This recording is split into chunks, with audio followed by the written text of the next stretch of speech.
ဘာပြောင်းလဲလာတာတွေ့လေလို့ ဘို့ဘို့လည်း confidence ရှိလာတယ်ယုံကြည်မှုပုံများလာတယ် တခုခုလှုပ်ချင်တယ်ဆိုလို့ရှိရင် just do it ကျွန်တော် point of view ကပြောမစင်ဒါကျွန်တော်ပထမဆုံးကားမှာကျွန်တော်တို့3ယောက်ပါတဲ့တော့ကျွန်တော်တို့အရင် proud ပဲ ပင်နဲ့မေကကျွန်တော်ရဲ့မွေးစားတာ ဒီ industry ထဲမှာကျွန်တော်ငွေရှာဖို့လာတာပေါ့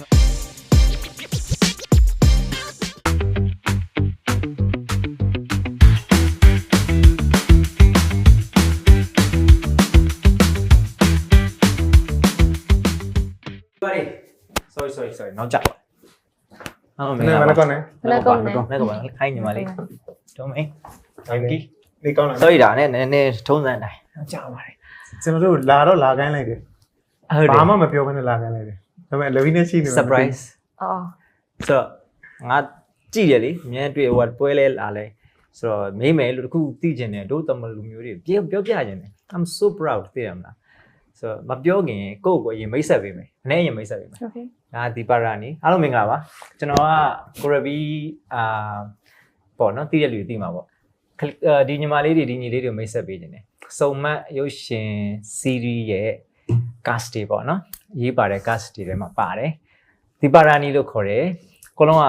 ဒီညီမလေးဆိုရင်ဒါ new face Pride ထုံးမင်းတော့အားလုံးသိပြီးသား Pride ထုံးမင်းဖြစ်မယ်Ramki ရဲ့ကုတ်ကို model တရုပ်ဆောင်ဒီနေ့ဒါကျွန်တော်အရင်ချစ်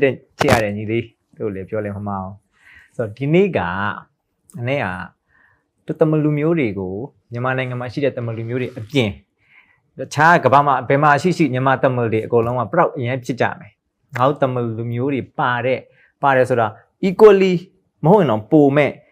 ပါဝင်မှုတွေရှိမဲ့ဒီရုပ်ရှင်ဇာတ်လမ်းတွေကနေစတာပေါ့အဲ့ဒါကိုချပြထားတယ်ဆိုတော့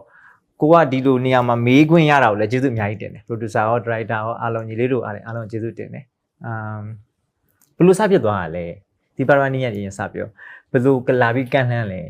ဟုတ်ညီမလေးကိုပေါ့နော် ဟုတ်ကဲ့ညီမရဲ့ဒီအိန္ဒိယမှာပေါ့နော်ဒီနီယာနာနာ show လေးမှာညီမစကားပြောတဲ့ video လေးကအရင် hit သွားတယ်ဟုတ်အဲ့ရနေပဲအကုန်လုံးစတယ်လို့ပဲပြောမှာပေါ့အဲ့ video အဲ့ဒီ video လေးကိုဒီဘက်ကအဲ့ဒီ video ကဒီမြန်မာနိုင်ငံ community မှာလည်းနည်းနည်းပါးလူသိလာတယ်ပေါ့နော်အဲ့တော့လူသိလာတဲ့အပေါ်ကနေမှတစ်ဆင့်ညီမတို့ဒီ